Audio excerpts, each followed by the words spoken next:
I'm coming to you. I'm coming to you, D, and I'm like, yo, I got a stable job. I got, what I'm saying, whatever, Decent $3,000, credit. whatever, decent credit. Um, Give me 3 steps. Like, what's my what? I know we talked about pre-approval, but like, just like I'm coming to you straight up, like, yo, bro, what do I need to do to get myself in a position to get into a house? Like, what do I need to do? The first thing we're gonna attach you with a lender. Okay. And either right if you're a first time home buyer, more than likely, and I don't want to plug them in, but either Five Star Bank, M&T Bank, and right Shout now, out 5 Star. right now, That's what I Chase Bank. They're giving away. I won't say they're giving away money, but they're giving away money. Five Star Bank gave my client $3,000. 97% loan, only had to put 3% down and $3,000 towards their closing. So, I mean, you can't beat that. Chase Bank is doing the same thing with my other client right now. Now, the Chase Bank, their grant is a little different. It depends on the neighborhood that you're in. They may give a little more, they may give a little less. But he's getting anywhere between $2,000 to $5,000 down. So that's the first step. We're going to pair you with a lender. If it's your first time home, we're going to make sure that we can use the first time home buyers if possible. And those loans were conventional, so it looks better on paper when it comes to the multiple offer situation. FHA, I love FHA.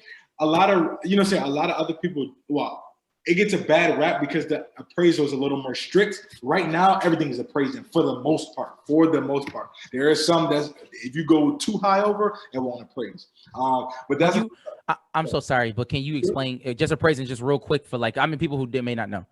You good. So appraisal is basically once you get your offer accepted, attorney's approval, home inspection, the appraiser will come out and appraise your home. It's either appraised at market value. So if you purchase it for 150 and all the houses around you appraised for 150, 170, you're good. It's going to either appraise at that appraisal amount or above.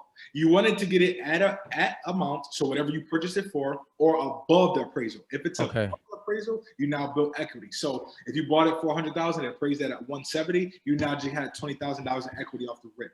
Wow. If it appraises below, that's where the problem lies. And in some cases, especially in this market, that's where you're finding it because you just overpaid for the house. A bank is not going to lend you any money for a house that is over market value. Gotcha. That makes sense. So that's the biggest thing.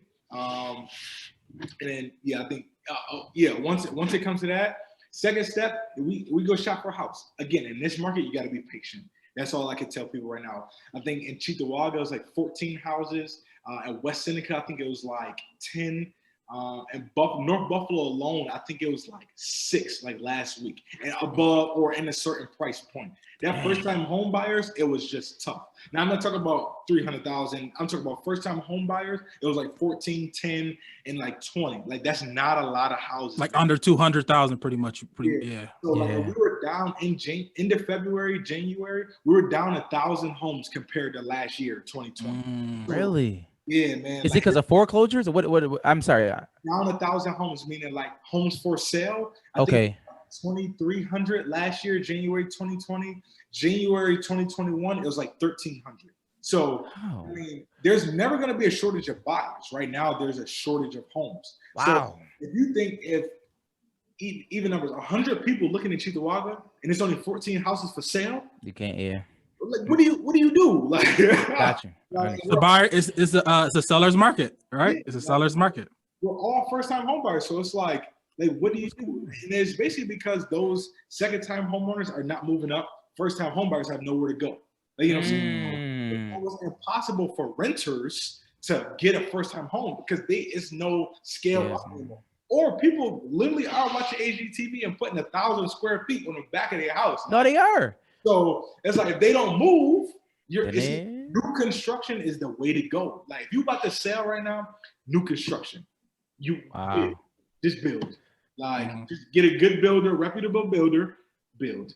That's my cousin. Yeah. It's tough. But those are pretty much the steps. Okay. Get your money right, credit, debt to income, pre-approval, shop for houses, be patient, and let's get into it. Pre-approval is that foundation though. We got to know what you're pre-approved for.